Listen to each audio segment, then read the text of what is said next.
Liholiho, born in 1796 or 1797 to Kamehameha and Keopuolani, was not given in Hanai to another chief, as was the usual custom.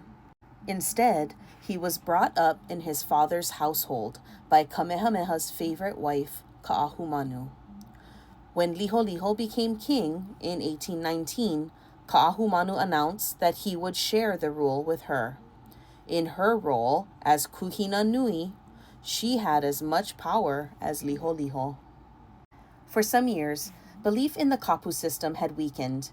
Even the high priest, Heva, came to agree with Ka'ahumanu and the queen mother, Keopuolani, that the old gods should be overthrown, the heiau burned, and the kapu abolished. At this point, events began to move rapidly. On the morning of Kamehameha's death, some chiefs advised Ka'ahumanu to do away with the kapu, but she decided that it was too soon to act.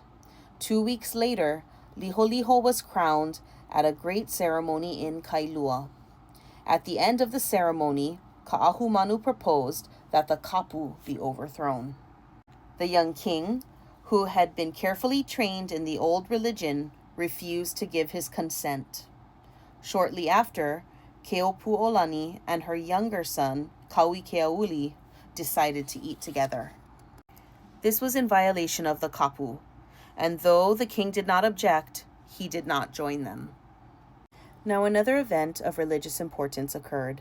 In August of 1819, the French ship Uranie, commanded by Captain Louis de Freycinet, dropped anchor at Kailua. He had been asked by John Young to help Liholiho maintain law and order. On a visit to the ship, Kalani Moku, the king's advisor, asked to be baptized by the ship's chaplain.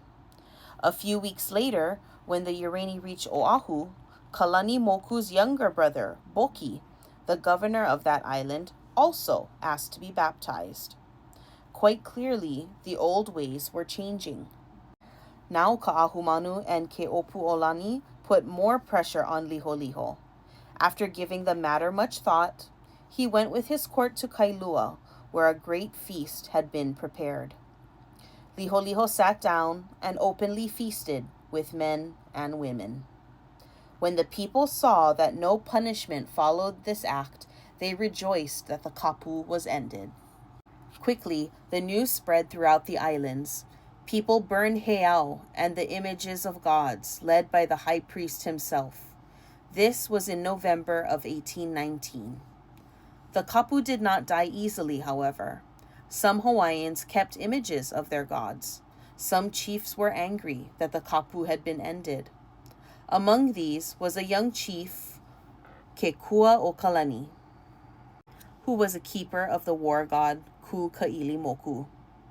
In December, a crowd of priests, chiefs, and commoners offered him the crown if it could be taken from Liholiho. Ka'ahumanu, Kalanimoku, and the royal party were at Kailua. They were worried by this revolt. They decided to try and settle it peaceably if possible, or by force if necessary.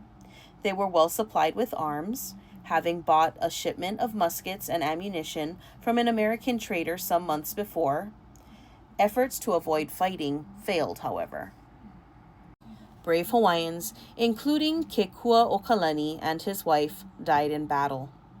All of those who survived were finally pardoned by Liholiho. Soon after this battle, the king sent one of his chiefs to put down a revolt of the people of Hamakua. The revolt was quickly ended, and the ancient gods of the Hawaiians were no more. But little did the Hawaiians know that as they fought this last battle, the servants of a new god, the God of the Christians, were on their way to the Sandwich Islands. At this time, I would like to take a small break from our lesson to share the story of Henry Opu Kahaia. In 1808, a 16-year-old Hawaiian boy named Henry Opu Kahaia swam out to an American ship anchored in Kealakekua Bay and begged the master, Captain Brintnell, to take him to America. Orphaned in one of the tribal wars, he had resolved to seek a new home in foreign lands. Although Brintnell already had one Hawaiian cabin boy, he agreed to take Opukahaia with him on his return trip. Pleased by Opukahaia's progress in learning English, Brintnell took the boy into his home in New Haven, Connecticut. Opukahaia was found one evening on the campus of Yale College in tears. On being asked why he was crying, he replied that nobody gave him learning. Several of the students undertook to teach him, and a Yale professor took him into his home, and there he learned and accepted the basic beliefs of Christianity. He wanted to take the message of his new faith to his native Hawaii. This inspired the American Board of Commissioners for Foreign Missions in Boston to start a missionary school in Connecticut for the education of heathen youth. Opukahaia and several other youths then in New England entered this school. Opukahaia never achieved his dream of returning to Hawaii. In February of 1818, he died of typhus fever and was buried in Connecticut.